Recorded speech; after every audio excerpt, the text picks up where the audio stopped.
রাজধানীর পল্লবী ১২ নম্বর সেকশনের Mirpur hardware and sanitary দোকানে বসে থাকা অবস্থায় থানা যুবদলের সদস্য সচিব গোলাম কিবরিয়ার বুকে, পিঠে, মুখে এবং ঘাড়ে পিস্তল ঠেকিয়ে গুলি করে তিনজন মুখোশধারী। পরে হাসপাতালে নেওয়া হলে চিকিৎসক তাকে মৃত ঘোষণা করেন। এই কিলিং মিশনে সরাসরি অংশ নেয় জনি ভুঁইয়া, সোহেল ওরফে পাতা সোহেল, মাসুম ওরফে ভাগিনা মাসুম, সোহাগ ওরফে কাল্লু এবং রোকন ও অজ্ঞাতনামা আরও একজন। নাম আসা সকলেই পল্লবীর চিহ্নিত মাদক ব্যবসায়ী, চাঁদাবাজ এবং ভাড়াটে খুনি। সিসিটিভি ফুটেজে দেখা যায় তাদের হাতে ছিল স্বয়ংক্রিয় 9mm পিস্তল। গোলামকে লক্ষ্য করে গুলি চালায় 4 জন। Japan Bangladesh joint venture company JBS holdings limited.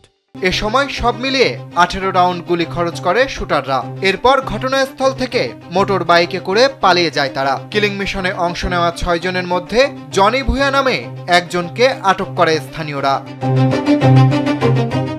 প্রত্যক্ষদর্শীরা জানান, জনি ভুঁইয়া, সোহাগ এবং রোকন দোকানে ঢুকে গুলি চালায়। এই 3 জন দোকানে ঢোকার আগে থেকেই সেখানে ওয়াচারের ভূমিকায় ছিল পাতা সোহেল এবং ভাগিনা মাসুম সহ 3 জন।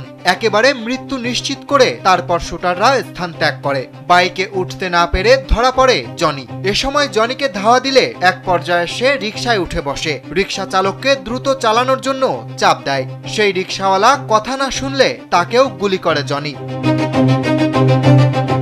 পুলিশ ও স্থানীয়রা বলছেন, কিলিং মিশনে অংশ নেওয়া সবাই বিদেশ পলাতক মিরপুরের চিহ্নিত সন্ত্রাসী ও মাদক ব্যবসায়ী মামুনের লোক। তারা জানান, যুবদলের পল্লবী থানা কমিটি ও স্থানীয় একটি গার্মেন্টসের নিয়ন্ত্রণ নিয়ে দ্বন্দ্বের জেরে খুন হয়েছেন গোলাম কিবরিয়া।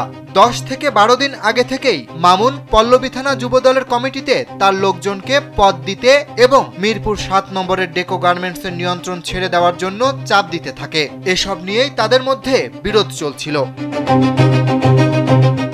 এ ঘটনায় জনি সহ 5 জনের নাম উল্লেখ করে এবং 7 জনকে অজ্ঞাতনামা আসামি করে পল্লবী থানায় একটি হত্যা মামলা করেছেন কিবরিয়ার স্ত্রী সাবিয়া আক্তার দিনা। মামলার বিষয়টি নিশ্চিত করেছেন ঢাকা মহানগর পুলিশের মিরপুর বিভাগের উপকমিশনার মোহাম্মদ মাকসেদুর রহমান। অরিত্র বাসু, কালবেলা।